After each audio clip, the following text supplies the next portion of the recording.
সুপ্রিয় শিক্ষার্থীবৃন্দ, বিসমিল্লাহির রহমানির রহিম। কেমন আছো তোমরা? নিশ্চয়ই আল্লাহর রহমতে ভালো আছো। আমিও আল্লাহর রহমতে ভালো আছি। প্রিয় শিক্ষার্থীবৃন্দ, বিশেষ করে অষ্টম শ্রেণীর শিক্ষার্থীবৃন্দ, তোমাদেরকে গত ভিডিও ক্লাসে আমি পরিসংখ্যান থেকে একটি অঙ্ক করিয়েছিলাম, খুব ইম্পর্টেন্ট একটি অঙ্ক। তোমাদের জেডিসি পরীক্ষা এসেছিল। আশা করছি তোমরা অঙ্কটি দেখেছো, ভিডিওটি দেখেছো এবং অঙ্কটি করে ফেলেছো, নোট করে ফেলেছো। আর সুপ্রিয় শিক্ষার্থীবৃন্দ, আজও তোমাদের সামনে একটি খুব ইম্পর্টেন্ট অঙ্ক নিয়ে আমি উপস্থিত হয়েছি। প্রিয় শিক্ষার্থীবৃন্দ, আমরা আজকে তৃতীয় অধ্যায়ের তোমাদের পাঠ্য বইয়ে যে তৃতীয় অধ্যায় আছে, খুব ইম্পর্টেন্ট একটি অধ্যায়। ওই অধ্যায় থেকে কিন্তু এক্সেস সৃজনশীল প্রশ্ন তোমাদের হয়, ঠিক আছে? তো তৃতীয় অধ্যায়টির নাম হচ্ছে কি? পরিমাপ। তৃতীয় অধ্যায়ের নাম কি? দেখো, পরিমাপ। তার মানে এখানে দৈর্ঘ্য, প্রস্থ এবং মাপঝোপের অঙ্ক আছে, ঠিক আছে? তো আমরা এই পরিমাপ চ্যাপ্টারটি কিন্তু ক্লাস 7-ও ছিল, আবার 8-ও আছে। আবার এই পরিমাপ চ্যাপ্টারটি কিন্তু 9-10-এর বইতে আছে। 9-10 অবশ্য পাটিগণিত তো নেই, তবে তোমাদের যে পরিমিতি আছে নবম দশম শ্রেণীর বইতে, পরিমিতির ভিতরে এই পরিমাপের অঙ্কগুলো আছে। তো খুব ইম্পর্টেন্ট একটি চ্যাপ্টার, আর আমরা একটা ইম্পর্টেন্ট অঙ্ক নিয়ে আজকে হাজির হয়েছি। আসো প্রিয় শিক্ষার্থীবৃন্দ, আমরা অঙ্কটি শিখে ফেলবো আজকে। তো শিক্ষার্থীবৃন্দ দেখো, এখানে তোমাদের জেডিসি পরীক্ষা 2017-তে কিন্তু অঙ্কটা আসছিল, যারা মাদ্রাসা বোর্ডে লেখাপড়া করো। তো স্কুল বোর্ডও এই ক্যাটাগরির অঙ্কই আসে, একটু হালকা চেঞ্জ করে আসে, ঠিক আছে? তবে এই ধরনের অঙ্কই কিন্তু স্কুল বোর্ডেও একটা অঙ্ক আসে এই অধ্যায় থেকে। কেমন? পাটিগণিতে 3টি অঙ্ক থেকে 2টি অঙ্কের অ্যান্সার করতে হয়, তার ভিতরে তৃতীয় অধ্যায় থেকে একটি অঙ্ক অবশ্যই আসে। কেমন? তো দেখো কি অঙ্কটি আসে, তোমাদের পাঠ্য বইয়ের সাথে মিল রেখেই আসছে অঙ্কটি। দেখো, আয়তাকার একটি ক্ষেত্রের ক্ষেত্রফল হচ্ছে 20 একর এবং তার দৈর্ঘ্য হচ্ছে প্রস্থের 3 গুণ। দৈর্ঘ্য প্রস্থের 3 গুণ। এখন দেখো, এই অঙ্কটি ঘুরে যদি এরকমও আসতে পারে, ক্ষেত্রফল 20 একরের জায়গায় 40 একর দিয়ে দিল, 50 একর দিয়ে দিল, সমস্যা নেই তো, নিয়ম তো একই, তাই না? আচ্ছা, এরপরে দেখো, তার দৈর্ঘ্য প্রস্থের 3 গুণ না দিয়ে 5 গুণ দিতে পারে, 2 গুণ দিতে পারে, এরকম চেঞ্জ করতে পারে। তাহলে তুমি যদি নিয়মটা বুঝে করতে পারো, তাহলে চেঞ্জ করলে সমস্যা হবে না ইনশাল্লাহ, ঠিক আছে? তো সুপ্রিয় শিক্ষার্থীবৃন্দ, দেখো এখানে আয়তাকার ক নম্বর কি বলছে? আয়তাকার ক্ষেত্রে ক্ষেত্রফল কত বর্গমিটার। তো আয়তক্ষেত্রের ক্ষেত্রফল আমরা জানি কি, সূত্রটা কি? দৈর্ঘ্য গুণ প্রস্থ। তো আমাদের এখানে দৈর্ঘ্য প্রস্থ দেখো থাকলে আমরা গুণ করে দিলে আমরা পেয়ে যাব। অথবা এখানে আয়তাকার একটি ক্ষেত্রের ক্ষেত্রফল দেওয়াই আছে 20 একর, খালি একরটাকে আমরা এই যে বর্গমিটারে রূপান্তর করব, বর্গমিটারে রূপান্তর করলে হয়ে যাবে। তারপর বলছে আয়তাকার ক্ষেত্রে যদি দৈর্ঘ্য নির্ণয় করো। তো এখানে দৈর্ঘ্য প্রস্থ দেওয়া নেই, আমরা এখান থেকে দৈর্ঘ্য বের করে ফেলবো। তারপরে বলছে কি, আয়তাকার ক্ষেত্রটির পরিসীমার সমান পরিসীমা বিশিষ্ট একটি বর্গাকার ক্ষেত্রের ক্ষেত্রফল নির্ণয় করো। তো আশা করছি প্রিয় শিক্ষার্থীবৃন্দ, তোমরা অঙ্কটি খাতায় তুলে ফেলছো। আচ্ছা, এখন আমরা অঙ্কটি সমাধান করবো ইনশাল্লাহ, ঠিক আছে? তো প্রিয় শিক্ষার্থীবৃন্দ, দেখো আমরা ক নম্বর অঙ্কটি করে ফেলবো। তো আয়তাকার ক্ষেত্রে ক্ষেত্রফল দেওয়া আছে 20 একর, এটাকে আমরা বর্গমিটারে দেখো কীভাবে নিয়ে আসবো। আমরা 1 একর সমান কত বর্গমিটার, এটা কি জানা আছে তোমাদের প্রিয় শিক্ষার্থীবৃন্দ? এটা জানা থাকার কথা, কারণ এই তৃতীয় অধ্যায় কিন্তু এই সূত্রগুলো আমরা শিখছি। তৃতীয় অধ্যায় কী সূত্র শিখছি আমরা? এই সূত্রগুলো কিন্তু আমরা শিখছি। কেমন? যে 1 একর সমান কত বর্গমিটার। তো লেখো, আমরা জানি যে 1 একর 1 একর সমান সমান হচ্ছে 4046.86 বর্গমিটার। এটা কিন্তু আমাদের মূল বইয়ের প্রথম দিকে দেখবে এগুলো আছে। কেমন?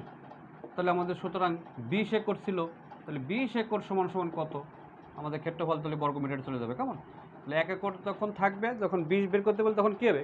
আমরা জানি গুণ করতে হবে। কেমন? তো এটার সাথে গুণ করে দাও প্রিয় শিক্ষার্থীবৃন্দ, গুণ 20। এই ডট ডট দিয়ে দিলাম আমরা। এখন এটা ক্যালকুলেটরের সাহায্যে তোমরা ক্যালকুলেটরের সাহায্যে এই গুণটা তোমরা করে ফেলবে, অথবা ক্যালকুলেটর যদি না থাকে তাহলে পাশে রাফ করে ফেলবে। কেমন? তো এটা গুণ করলে কত হয় দেখো, এখানে গুণ করলে দেখো কত হয়, আমরা করে রাখছি, তোমরা দেখো এখানে আসতেছে তোমার 80,937.2, 80,937.2 বর্গ মিটার। আর এটাই হলো উত্তর। কেমন? তাহলে উত্তর কত হবে? 80,937.2 বর্গ মিটার। তোমরা গুণ করে দেখো, এটাই আসবে। কেমন? আচ্ছা, তাহলে আমরা কি ক নম্বর হয়ে গেল? কত সহজে দেখো, 1 একর সমান এত বর্গ মিটার, তাহলে 20 একর সমান কত? শুধু 20 দিয়ে ক্যালকুলেটরের সাহায্যে গুণ করে দেবা। হ্যাঁ, এই যে ক্যালকুলেটরের সাহায্যে গুণ করে দিলেই হবে। আর যদি ক্যালকুলেটর না থাকে তাহলে তুমি গুণটা দেখাই দিবা। কেমন? তাহলে কত হলো? 80,937.2 বর্গ মিটার। তো এখন আমরা দেখো খ নম্বর অঙ্কটি করে ফেলি প্রিয় শিক্ষার্থীবৃন্দ। খ নম্বরে কি বলছে? খ নম্বরে বলছে আয়তাকার ক্ষেত্রের দৈর্ঘ্য কত? আয়তাকার ক্ষেত্রটির দৈর্ঘ্য কত? কেমন? আচ্ছা, আমাদের উদ্দীপকের ভিতরে কি ছিল? উদ্দীপকের ভিতরে আমাদের কি ছিল বলো তো? ছিল প্রস্থ, দৈর্ঘ্য প্রস্থের 3 গুণ, তাই না? দৈর্ঘ্য প্রস্থের 3 গুণ। তাহলে আমরা এখন ধরে নেব, ধরি বা মনে করি আয়তাকার ক্ষেত্রের, হ্যাঁ, আয়তাকার ক্ষেত্রের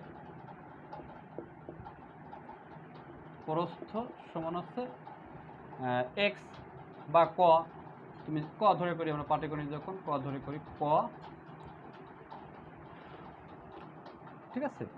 সুতরাং আয়তাকার ক্ষেত্রের দৈর্ঘ্য তাহলে কত হবে প্রিয় শিক্ষার্থীবৃন্দ? 3 গুণ। প্রস্থের কয় গুণ? 3 গুণ। তাহলে প্রস্থ গুণ 3, তার মানে 3 ক। এখানে তুমি মিটার একক ধরতে পারো, মিটার ডট ডট, তাহলে হবে বর্গ মিটার, বর্গ মিটার। ওকে, আচ্ছা। এখন প্রিয় শিক্ষার্থীবৃন্দ আমরা 3 ক পেয়ে গেলাম। সরি, এখানে হলো মিটার, এটাও মিটার, সরি, দৈর্ঘ্য এটাও মিটার। হ্যাঁ, এখন আমরা এই আয়তাকার ক্ষেত্রের ক্ষেত্রফলটা বের করে ফেলবো। হ্যাঁ, তাহলে ক্ষেত্রফলের সূত্রটা কি? দৈর্ঘ্য গুণ প্রস্থ, দৈর্ঘ্য ইন্টু প্রস্থ আমরা জানি সূত্রটা। দৈর্ঘ্য 3 ক, প্রস্থ হলো ক, এত বর্গ মিটার, এত বর্গ মিটার। ওকে, তাহলে 3 ক স্কোয়ার বর্গ মিটার হলো ক্ষেত্রফল পেয়ে গেলাম। আর কতে আমরা কি পেয়েছিলাম? ক্ষেত্রফল কত বর্গ মিটার পেয়েছিলাম? 80,937.2। তাহলে আমরা লিখব ক হতে পায় বা ক হতে প্রাপ্ত, ক হতে প্রাপ্ত আয়তাকার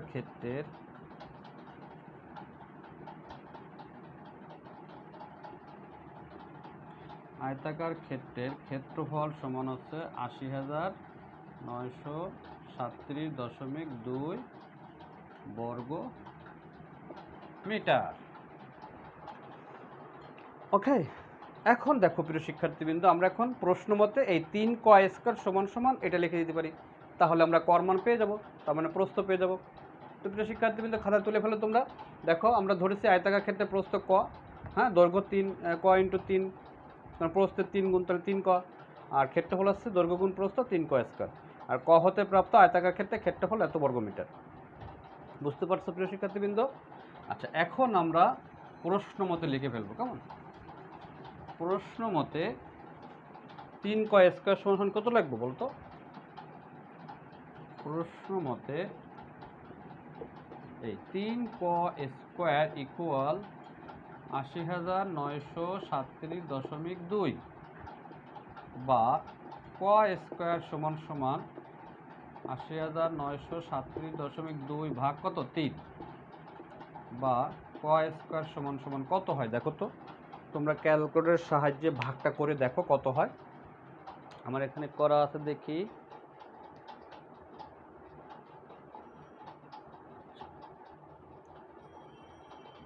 ছাব্বিশ হাজার 979.07, 26,979.07 বা ক ইকুয়াল, এই স্কোয়ারটা এই পাশে দিয়ে কী হয়ে যাবে? শিক্ষার্থীবৃন্দ কী হয়ে যাবে? রুট হয়ে যাবে না? দেখো তো তোমার ঠিক আছে কিনা, ভাগফলটা ঠিক আছে কিনা। 26,979.07 ভাগ করে দেখো তোমরা, যদি ভাগফল ঠিক আছে দেখো, এরপরে এই স্কোয়ারটা ওই পাশে দিয়ে কী হয়ে যাবে? রুট হয়ে যাবে। আচ্ছা, এটাকে তোমরা ক্যালকুলেটরের সাহায্যে রুট করে ফেলো, কত হয় দেখো তো, কত হয় দেখো তো প্রিয় শিক্ষার্থীবৃন্দ।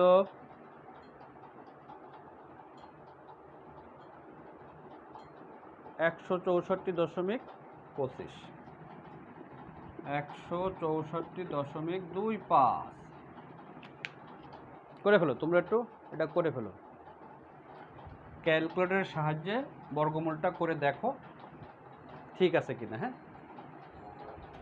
তো প্রিয় শিক্ষার্থীবৃন্দ আমরা এখানে এই 3টা ভাগ হয়ে গেল, দেখো 3 স্কয়ার সমান সমান এত ছিল, এখানে 3 ভাগ হয়ে গেল, 3 দিয়ে ভাগ করলে কত? 26,979.07 আসলো। এরপরে আমরা এই স্কোয়ারটা বসে দিয়ে কী হয়ে যাবে? রুট হয়ে যাবে। হ্যাঁ, তারপর এটাকে রুট করলে কত? 164.25, 164.25 তাহলে আমরা পেয়ে গেলাম, সুতরাং প্রস্থ কত পেয়ে গেলাম? 164.25। অতএব দৈর্ঘ্য কত হবে? এর সঙ্গে 3 গুণ করে দাও, 164.25 গুণ কত? 3, তো মিটার। ঠিক আছে, এটাও মিটার হবে। দেখো তাহলে গুণ করলে কত মিটার হচ্ছে দেখো তো প্রিয় শিক্ষার্থীবৃন্দ, গুণ করলে কত মিটার হবে দেখো তো, গুণটা করে ফেলো তো। 492.75, 492.75 এত মিটার। তো আমরা দৈর্ঘ্য পেয়ে গেলাম। কেমন, কি পেয়ে গেলাম আমরা? দৈর্ঘ্য পেয়ে গেলাম, প্রস্থ পেয়ে গেলাম, দৈর্ঘ্য পেয়ে গেলাম। তাহলে আমাদের উত্তর কিন্তু এইটাই, আমাদের উত্তর চাইছে কি আয়তাকার ক্ষেত্রে দৈর্ঘ্য নির্ণয় করতে, এটাই উত্তর লিখে দাও। হ্যাঁ, ওকে। দেখো প্রিয় শিক্ষার্থীবৃন্দ, খ নম্বর অঙ্কটি হয়ে গেল। হ্যাঁ, তো তুলে ফেলো তোমরা, আশা করছি অঙ্কটি তুলে ফেলেছো। হ্যাঁ, আচ্ছা, এবার আমরা গ নম্বর অঙ্কটি করে ফেলি। হ্যাঁ, গ নম্বর অঙ্কে কী বলছে প্রিয় শিক্ষার্থীবৃন্দ? আচ্ছা, আয়তাকার ক্ষেত্রে পরিসীমার সমান পরিসীমা বিশিষ্ট একটি বর্গাকার ক্ষেত্রের কী বের করতে বলছে? বর্গাকার ক্ষেত্রের ক্ষেত্রফল। হ্যাঁ, বর্গাকার ক্ষেত্রে ক্ষেত্রফল বের করতে বলছে। ঠিক আছে, তো আমরা খ হতে পাই, দেখো খ হতে পাই। আচ্ছা, আয়তাকার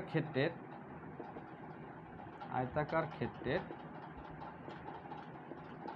দৈর্ঘ্য কত পেয়েছি বলো তো? 492.75 মিটার। কেমন, আচ্ছা, এটা খ হতে আমরা পেয়েছি। কেমন, আর আয়তাকার ক্ষেত্রের প্রস্থ আমরা পেয়েছি দেখো কত? 164.25 মিটার। হ্যাঁ, সুতরাং আয়তাকার ক্ষেত্রের পরিসীমাটা কী হবে বলো তো প্রিয় শিক্ষার্থীবৃন্দ? আয়তাকার ক্ষেত্রে পরিসীমার সূত্রটা বলো তো? 2 ইন্টু দৈর্ঘ্য যোগ প্রস্থ। এই সূত্রগুলো মনে রাখতে হবে কিন্তু। হ্যাঁ, আয়তাকার ক্ষেত্রে পরিসীমা হলো 2 ইন্টু দৈর্ঘ্য যোগ প্রস্থ। কেমন, তাহলে দৈর্ঘ্য কত আছে আমাদের প্রিয় শিক্ষার্থীবৃন্দ?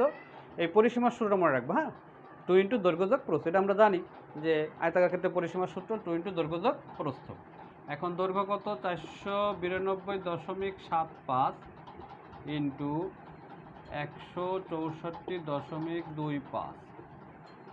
ওকে, এখন এটা যোগ করে ফেলো, কত হয়? এই 5 5 10 0, হাতে আছে 1, 2 এর 1 3, 7 আর 3 10 0, হাতে আছে কত? 1, দশমিকটা বসে যাবে। ঠিক আছে, 4 এর 1 কত? হাতে হাতে 1 আছে, 4 এর 1 5, 5 আর 2 কত? 7। ওকে, আচ্ছা, এরপরে 6 আর 9 কত? 15 আর 5, হাতে আছে কত? 1, তাই না? 2, 4 আর 2 6। ঠিক আছে, এখন এটাকে গুণ করে দাও, কত হয়? গুণ করলে কত হয় দেখো তো? 7 দুগুণে 14, 4, দশমিক তো না দিলেও হয়। 7 দুগুণে 14, 4, হাতে আছে কত?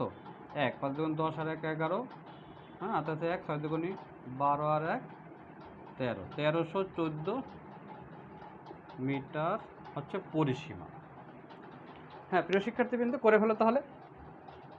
আমরা পরিসীমা, আয়তাকার ক্ষেত্রে পরিসীমা পেয়ে গেলাম। হ্যাঁ, 2 দৈর্ঘ্য যোগ প্রস্থ, দেখো দৈর্ঘ্যের মান প্রস্থের মান আমরা বসিয়ে দিচ্ছি। এখানে একক লিখতে পারো মিটার, মিটার, অথবা লাস্টে শুধু মিটার লিখলে হয়, কেমন? তো এইভাবে আমরা লিখে দিলাম। দেখো, সরি, এখানে গুণ হবে না, এখানে যোগ হবে। দেখো প্রিয় শিক্ষার্থীবৃন্দ, গুণ না যোগ হবে। তাহলে এই দুটো যোগ করলে আমরা কত 657 পেলাম, 2 দিয়ে সাথে গুণ করলে 1314 মিটার হয়ে গেল। হ্যাঁ, এখানে ক্যালকুলেশনের জন্য সঠিকভাবে হয়, নাহলে কিন্তু অঙ্কটা মিলবে না, কেমন? আচ্ছা, তাহলে আমাদের আয়তাকার ক্ষেত্রে পরিসীমা বলছে বর্গাকার ক্ষেত্রে পরিসীমার সমান হলে, তাই না? তাহলে আয়তক্ষেত্রের পরিসীমা সমান কি বর্গক্ষেত্রের পরিসীমা। তাহলে আমাদের বর্গক্ষেত্রের পরিসীমা তাহলে কত হবে প্রিয় শিক্ষার্থীবৃন্দ? তাহলে আমরা প্রশ্ন মতে লিখতে পারি যে বর্গাকার ক্ষেত্রের পরিসীমা, বর্গাকার ক্ষেত্রের পরিসীমা, বর্গাকার ক্ষেত্রের পরিসীমা সমান কত 1314 মিটার। হ্যাঁ, আচ্ছা, এখন সুতরাং বর্গাকার ক্ষেত্রের এক বাহুর দৈর্ঘ্য, এক বাহুর দৈর্ঘ্য, হ্যাঁ, আচ্ছা, এক বাহুর দৈর্ঘ্য মানে হচ্ছে কি এই 1314 ভাগ 4। 4 দিয়ে কেন ভাগ হবে বলো তো? কারণ বর্গক্ষেত্রের পরিসীমা হচ্ছে 4 বাহুর যোগফল, 4 বাহুর যোগফল, কেমন? এই জন্য 4 দিয়ে ভাগ করলে আমরা এক বাহুর দৈর্ঘ্য পেয়ে যাব। তাহলে ভাগ করলে কত হয় দেখো, ক্যালকুলেটর ভাগটা করে ফেলো, দেখো কত হয়। এই ভাগটা করলে কত আসে দেখো তো, এক বাহুর দৈর্ঘ্য কত আসতেছে আমাদের 328.5, 328.5। তোমরা ক্যালকুলেটরের সাহায্যে ভাগটা করে ফেলো, ঠিক আছে? ক্যালকুলেটর 1314কে 4 দিয়ে ভাগ করে দাও, দেখো 328.5 মিটার আমরা পেয়ে গেলাম, কেমন? তাহলে বর্গাকার ক্ষেত্রের এক বাহুর দৈর্ঘ্য পেয়ে গেলাম। তা বর্গক্ষেত্রের এক বাহুর দৈর্ঘ্য যদি আমরা পেয়ে যাই, তাই না? তাহলে বর্গক্ষেত্রের ক্ষেত্রফলের সূত্র কি? এক বাহুর দৈর্ঘ্য তো হোল স্কয়ার, বা এক বাহুর দৈর্ঘ্য গুণ এক বাহুর দৈর্ঘ্য, বাহু গুণ বাহু। আমরা জানি তো বর্গক্ষেত্রের সূত্র, বর্গক্ষেত্রের ক্ষেত্রফলের সূত্রটা কি? তাহলে এক বাহুর দৈর্ঘ্য পেলেই আমরা ওটাকে হোল স্কয়ার করলেই হয়ে যাবে, কেমন? এই সুতরাং বর্গাকার ক্ষেত্রের ক্ষেত্রফল, কেমন? তাহলে ক্ষেত্রফল সমান কত হবে?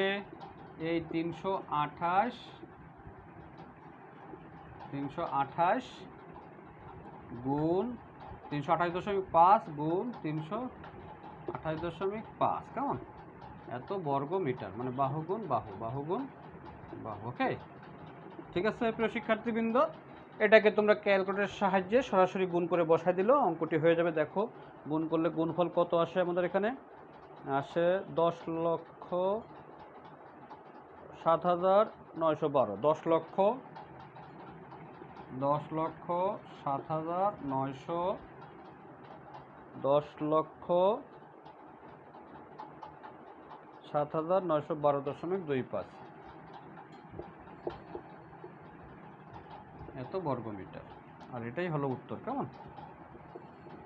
তাহলে উত্তর হবে 1, 2, 3, 4, 5, মানে 1,07,912.25, কেমন? 1,07,912.25 বর্গ মিটার, কেমন? এটাই উত্তর। তো প্রিয় শিক্ষার্থীবৃন্দ, দেখো গ নম্বর অঙ্কটি হয়ে গেল। তো খুব সহজ একটি অঙ্ক, কিন্তু মাদ্রাসা বোর্ড জেডিসি পরীক্ষা 2017-তে কিন্তু আসছিল। হ্যাঁ, বইয়ের অঙ্কগুলোই দিয়ে তৈরি করছে, কেমন? একটু ঘুরাই দিচ্ছে আর কি। তো বর্গাকার ক্ষেত্রে পরিসীমা, তাহলে এক বাহুর দৈর্ঘ্য 4 দিয়ে ভাগ করো। হ্যাঁ, বর্গাকার ক্ষেত্রের ক্ষেত্রফল হচ্ছে কি বাহু গুণ বাহু, মানে এটা গুণ করে দাও। গুণফল ক্যালকুলেটরের সাহায্যে করবা, সহজে মিলে যাবে কিন্তু। হ্যাঁ, 1,07,900 কত 12, তাই তো 0.25 বর্গমিটার। আর এটাই হলো উত্তর। তো প্রিয় শিক্ষার্থীবৃন্দ, আশা করছি অঙ্কটি তোমরা বুঝতে পেরেছো এবং খাতায় তুলেও ফেলছো। যদি না তুলে থাকো পরবর্তীতে ভিডিওটি দেখে অঙ্কটি নোট করে রাখবে কিন্তু, ঠিক আছে? তো প্রিয় শিক্ষার্থীবৃন্দ, নোট করে রাখলে কি হবে, পরীক্ষার সময় এই নোট খাতাটা দেখে অঙ্কগুলো প্র্যাকটিস করতে পারবে। হ্যাঁ, তো আমার পরামর্শ থাকবে তোমরা এই সময় নষ্ট না করে তোমাদের কিন্তু অষ্টম শ্রেণীতে কিন্তু নিজ নিজ প্রতিষ্ঠানে একটি মূল্যায়ন পরীক্ষা হবে অবশ্যই। তো আমি যে প্রতিষ্ঠানে আছি, আমার প্রতিষ্ঠানের শিক্ষার্থীদের অবশ্যই বলবো এই অঙ্কগুলো ভালো করে প্র্যাকটিস করতে, কারণ মূল্যায়ন পরীক্ষা যখন হবে তখন এখান থেকে কিন্তু অঙ্ক আসার সম্ভাবনা আছে। কাজে অঙ্কগুলো ভালো করে প্র্যাকটিস করবে। আর বাংলাদেশের সমস্ত শিক্ষার্থী, যত শিক্ষার্থীবৃন্দ আছে, প্রিয় শিক্ষার্থীদের আমি বলবো এই অঙ্কগুলো প্র্যাকটিস করবে, কারণ স্কুল বোর্ডেও কিন্তু এই ধরনের একটি অঙ্ক পরীক্ষায় আসার সম্ভাবনা আছে। কেমন? তো তোমরা ভালো থাকো, সুস্থ থাকো, নিরাপদে থাকো, এই শুভ কামনা রইল। আর আগামী অনলাইন ভিডিও ক্লাস দেখার আহ্বান জানিয়ে এখানে শেষ করছি। আল্লাহ হাফেজ।